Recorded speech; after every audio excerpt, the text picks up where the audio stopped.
ශුද්ධයන් වසර පරිච්ඡේද පළවෙනි පදයේ සිට බෙතිස්දාවේ කොරාට සුව කිරීම. ඉන්පසු යුදෙවරුන්ගේ මංගල්‍යයක් විය. යේසුස් වහන්සේද යෙරුසලමට ගියසේක. යෙරුසලමෙහි බැටළුදොර ළඟ හිබ්‍රෙව් භාෂාවෙන් බෙතිස්දා නම් වූ මණ්ඩප පහක් ඇති පොකුණක් තිබේ. ඒවායේ අන්ධයෝය, කොරුය, වියලි අවයව ඇත්තෝය යන රෝගීන් සමූහයක් උත්පල වුණෝය.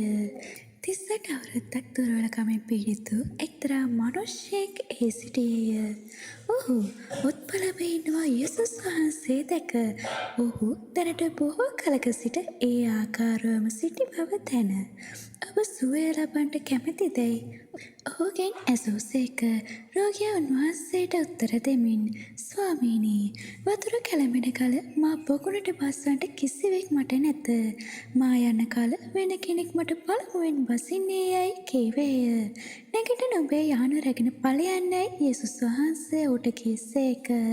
එකෙනෙහිම ඒ මනුෂ්‍යයා සුවපත්ව තමාගේ යාන රැගෙන ගියේය. ඒ දවස සබත් දවසය. එයින් යුදෙවරු අද සබත් දවසය යාන රැගෙන යන්නට යුතු නැතැයි සුව කරනු ලැබූ මනුෂ්‍යයාට කීවෝය.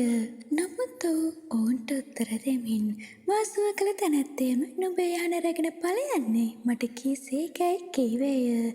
නුඹ යාන රැගෙන ඵලයන්නේ නුඹට කී මනුෂ්‍යයා කවුදැයි ඔහු ඔහුගෙන් ඇසුවෝය. ඒ ස්ථානයේ සමූහයක් සිටි බැවින් යේසුස් වහන්සේ අහක්ව ගොස් සිටිසේක. එබැවින් සුව කරනු ලැබූ මනුෂ්‍යයා උන්වහන්සේ කවුද කියා දැන නොගත්තේය. ඉන්පසු යේසුස් වහන්සේ දේව මාලිගාවේදී ඔහු දැක, බලාපන්න, නුඹ සුවය ලැබුවේය. නුඹට මීට වඩා නරකක් සිදු නොවන පිණිස තවත් පව් නොකරන්නැයි ඔහුට කීසේක. ඒ මනුෂ්‍යයා ගොස් යේසුස් වහන්සේ විසින් තමා සුව කළ බව යුදෙවරුන්ට දැන්විය. යේසුස් වහන්සේ මේ දේ සබත් දවසේදී කළ නිසා යුදෙවරුන් වහන්සේට පීඩා කළෝය. නමුත් යේසුස් වහන්සේ උන්ට උත්තර දෙමින්, මාගේ පියාණන් වහන්සේ මේ දක්වාම ක්‍රියා කරනසේක. මමත් ක්‍රියා කරමි කීසේක. එබැවින් උන්වහන්සේ සබත් දවස කඩ කළා පමණක් නොව දෙවියන් වහන්සේ තමන්ගේම පියාණෝයයි කියමින් තමන් දෙවියන් වහන්සේ හා සමාන කරගත් නිසා යුදෙවරු උන්වහන්සේ මරන්නට වඩා සෙව්වෝය.